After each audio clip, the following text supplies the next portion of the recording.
प्यारे बच्चों, फिर से स्वागत है आप सभी का मेरे YouTube channel Hindi study with Akhilesh में। आशा करता हूं कि आप सभी स्वस्थ होंगे। बच्चों, आज की चर्चा का विषय है आपकी पाठ्य पुस्तक नवनीत के पद्य खंड का पाठ 3। पाठ का नाम है प्रेम और सौंदर्य। इसका दूसरा शीर्षक है श्रद्धा। कवि हैं जयशंकर प्रसाद जी। आइए बच्चों, सबसे पहले इसका हम शब्दार्थ सुन लेते हैं। व्योम आकाश, घन श्याम काले बादल, अरुण रवि लालिमा से युक्त सूर्य, भेद चीर कर छविधाम शोभायमान, नव नए इंद्रनील लघु श्रृंग, नीलम के पहाड़ की छोटी चोटी, कांत सुंदरता, अचेत शांत, माधवी रजनी, बसंत की रात, अश्रांत लगातार, अंश कंधा अवलंबित सहारा लिए हुए, नील नीले रंग, घन शावक छोटे छोटे बादल, सुधा अमृत, विधु चंद्रमा, रक्त की सलय, लाल रंग की कोपलें, अरुण प्रातःकालीन सूर्य, अम्लान उज्ज्वल अलसाई आलस्य से भरी हुई। बच्चों, पिछले वीडियो में आपको बताया गया कि किस प्रकार महाराज मन को एकांत स्थान पर बैठे हुए देखकर श्रद्धा उनसे उनका परिचय जानने का प्रयास करती हैं। महाराज मनु श्रद्धा के अनुपम सौंदर्य को देखकर हक्के बक्के रह जाते हैं। उसी श्रृंखला में कवि श्रद्धा के रूप सौंदर्य का वर्णन करते हुए कहते हैं कि आह वह मुख पश्चिम के व्योम, बीच जब घिरते हो घनश्याम, अरुण रवि मंडल उनको भेद, दिखाई देता हो छविधाम। कवि कहते हैं कि श्रद्धा के रूप सौंदर्य का क्या कहना। वह इस प्रकार प्रतीत होता है जैसे पश्चिम दिशा में आकाश मंडल को काले घने बादलों ने घेर लिया हो और उनको भेद उनको चीरते हुए सूर्य की किरणें शोभायमान हो रही हों। कवि कहते हैं कि श्रद्धा के रूप सौंदर्य का क्या कहना। उसे देखकर ऐसा प्रतीत होता है जैसे पश्चिम दिशा में आकाश मंडल को काले बादलों ने घेर लिया हो, उन बादलों को चीरते हुए सूर्य की किरणें शोभायमान हो रही हों। या कि नव इंद्र नील लघु श्रृंग फोर, कर धधक रही हो कांत, एक लघु ज्वालामुखी अचेत, माधवी रजनी में अश्रांत। अथवा उसका रूप सौंदर्य इस प्रकार प्रतीत होता है जैसे माधवी रजनी बसंत ऋतु की रात में, नव इंद्र नीले लघु श्रृंग फोड़, नए नीलम पर्वत की छोटी सी चोटी को फोड़कर कोई एक छोटा सा ज्वालामुखी अचेत अवस्था में लगातार धधकते हुए आगे की ओर बढ़ रहा हो। अथवा श्रद्धा का रूप सौंदर्य इस प्रकार प्रतीत होता है जैसे बसंत ऋतु की रात में नए नीलम पर्वत की कोई छोटी सी चोटी को फोड़कर कोई छोटा सा ज्वालामुखी अचेत अवस्था में धधकते हुए लगातार आगे की ओर बढ़ रहा हो। आइए बच्चों, अब हम इसका संकेत देख लेते हैं। संकेत कैसे लिखेंगे। सबसे पहले पद के प्रारंभ के दो शब्द अर्थात आह वह, इसके बाद में अश्रांत। इसका संदर्भ क्या होगा, संदर्भ सुनते हैं।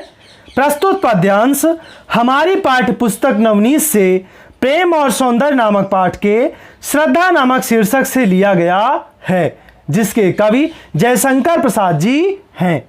इसका प्रसंग सुनते हैं। प्रस्तुत पद्यांश में श्रद्धा के सौंदर्य का मनोरम चित्रण किया गया है। प्रस्तुत पद्यांश में श्रद्धा के सौंदर्य का मनोरम चित्रण किया गया है। बच्चों, आगे के प्रत्येक पद्यांश का यही संदर्भ और प्रसंग रहेगा।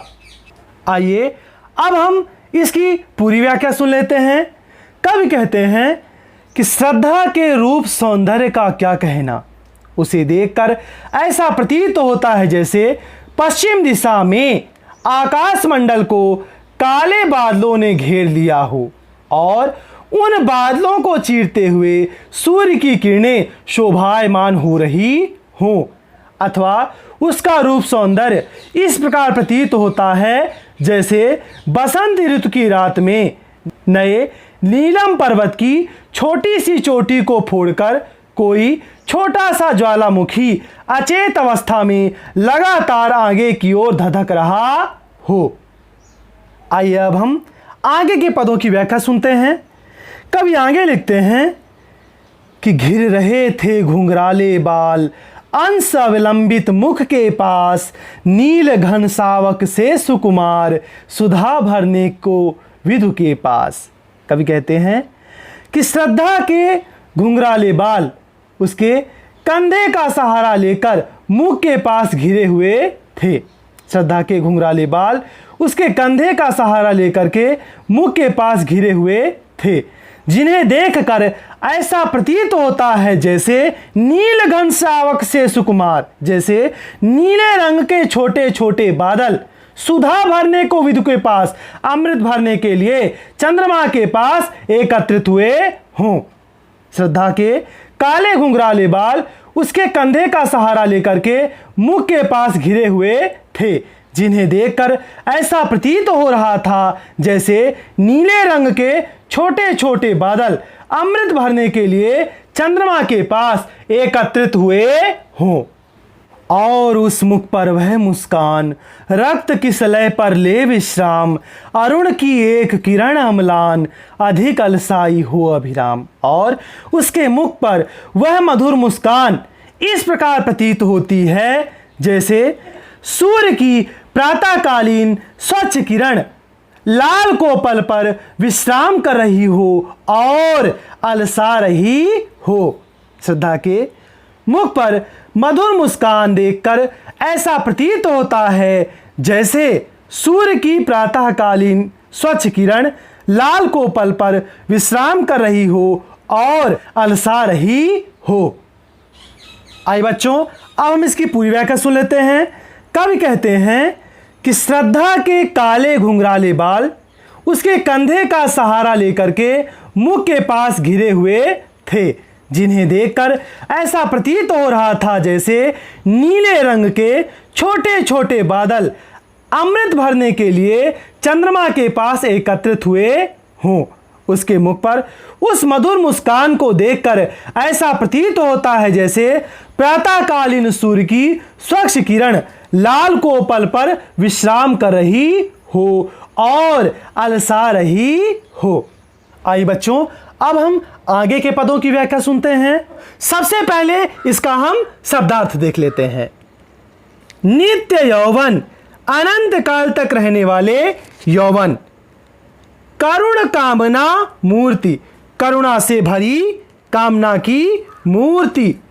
जड़ भावहीन स्फूर्ति, चेतना उषा भोर लेखा किरण। भरमोद उल्लास से भरी, मद भरी मस्ती से भरी, सलज्ज लज्जा से युक्त। तारक द्युति, तारों की आभा। कुसुम कानन, फूलों का वन। अंचल, प्रदेश या क्षेत्र। मंद धीमी, सौरभ सुगंध। मधु शहद, शुभ्र उज्ज्वल। मधुरा का, बसंत की पूर्णिमा की रात। मद विभल, मस्ती से भरा। मधुरिमा, मधुरता। अबाध, लगातार। आइए बच्चों, अब हम इसकी पंक्तिबद्ध रूप से व्याख्या सुन लेते हैं। कवि कहते हैं कि नित्य यौवन छवि से हो दीप्त, विश्व की करुण कामना मूर्ति। स्पर्श के आकर्षण से पूर्ण, प्रकट करती जो जड़ में स्फूर्ति। कवि कहते हैं कि श्रद्धा का कांतिवान शरीर अनंत काल तक रहने वाले यौवन से शोभायमान है। श्रद्धा का कांतिवान शरीर अनंत काल तक रहने वाले यौवन से शोभायमान है और विश्व की करुण कामना मूर्ति, और वह विश्व की करुण व कामना की मूर्ति सी प्रतीत होती है। और वह विश्व की करुणा कामना की मूर्ति सी प्रतीत होती है, स्पर्श के आकर्षण से पूर्ण। श्रद्धा को देखकर व्यक्ति के मन में उसे स्पर्श करने की इच्छा जागृत हो सकती है और उसका रूप भावहीन व्यक्ति में भी चेतना जागृत करने की क्षमता रखता है।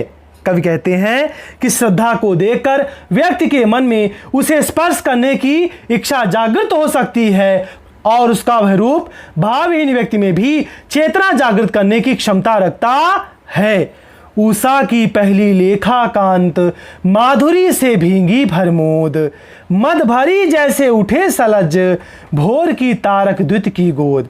कवि कहते हैं कि श्रद्धा का सौंदर्य इस प्रकार प्रतीत होता है जैसे उषा की पहली किरण मधुरता और उल्लास से भरी हुई हो। श्रद्धा का सौंदर्य इस प्रकार प्रतीत होता है जैसे उषा की पहली किरण मधुरता और उल्लास से भरी हुई हो। मद भरी जैसे उठे सलज भोर की तारक द्युत की गोद।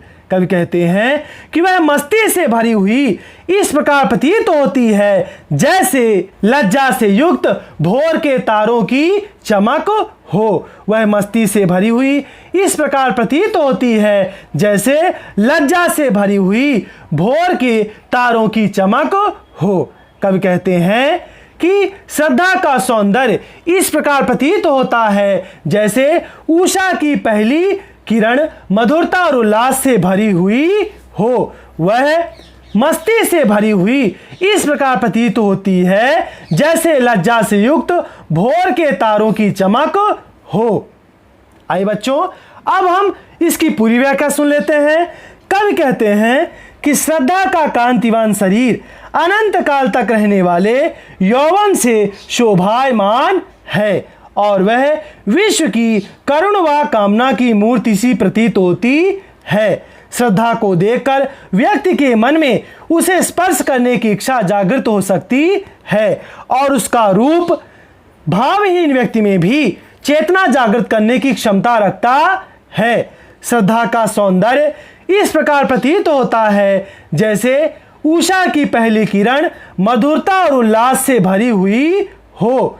वह मस्ती से भरी हुई इस प्रकार प्रतीत होती है जैसे लज्जा से युक्त तारों की चमक हो। आइए बच्चों, अब हम अगले पद की व्याख्या देख लेते हैं। कवि कहते हैं कि कुसुम कानन अंचल में मंद पवन प्रेरित सौरभ साकार रचित परमाणु पराग शरीर खड़ा हो ले मधु का आधार। श्रद्धा को देखकर ऐसा प्रतीत होता है जैसे कुसुम कानन अंचल में, जैसे फूलों के वन वाले क्षेत्र से बसंत ऋतु में मंद गति से बहा कर लाई गई सुगंध से युक्त हवा की वह साकार मूर्ति हो। श्रद्धा को देखकर ऐसा प्रतीत होता है जैसे फूलों के वन वाले क्षेत्र से बसंत ऋतु में मंद गति से बहा कर लाई गई सुगंध से युक्त हवा की वह साकार मूर्ति हो और रचित परमाणु पराग शरीर खड़ा हो ले मधु का आधार। और उसके शरीर की रचना पराग के परमाणु कण और मधु का आधार लेकर के की गई हो। और उसके शरीर की रचना पराग के परमाणु कण और मधु का आधार लेकर के की गई हो और पड़ती हो उस पर शुभ्र नवल मधुरा का मन की साध हंसी का मद विभल प्रतिबिंब मधुरिमा खेला सदृश्याबाद। और उसके लालिमा से युक्त होठों पर हंसी को देखकर ऐसा प्रतीत होता है जैसे उस पर मधुरा का बसंत पूर्णिमा के चंद्रमा की उज्जवल चांदनी पड़ रही हो। कवि कहते हैं कि उसके लालिमा से युक्त होठों पर मधुर मुस्कान को देखकर ऐसा प्रतीत होता है जैसे उस पर बसंत पूर्णिमा के चंद्रमा की उज्जवल चांदनी पड़ रही हो और हंसी का मधुविभल प्रतिबिंब मधुरिमा खेला सदृश्यवाद। और उसकी मस्ती से भरी हुई हंसी को देखकर ऐसा प्रतीत हो रहा है जैसे मधुरिमा लगातार उसके होठों पर खेल रही हो। मस्ती से भरी हुई उसकी हंसी को देखकर ऐसा प्रतीत हो रहा है जैसे मधुरिमा लगातार उसके होठों पर खेल रही हो। आइए अब हम इसकी पूरी व्याख्या सुन लेते हैं। श्रद्धा को देखकर ऐसा प्रतीत होता है जैसे फूलों के वन वाले क्षेत्र से बसंत ऋतु में मंद गति से बहाकर लाई गई सुगंध की वह साकार मूर्ति हो, और पराग के परमाणु कण और मधु का आधार लेकर उसकी रचना की गई हो। उसके लालिमा से युक्त होठों पर मधुर मुस्कान को देखकर ऐसा प्रतीत होता है जैसे बसंत के पूर्णिमा की चंद्रमा की उज्जवल चांदनी उस पर पड़ रही हो, तथा उसकी मस्ती से भरी हुई हंसी को देखकर ऐसा प्रतीत होता है जैसे मधुरिमा लगातार उसके होठों पर खेल रही हो।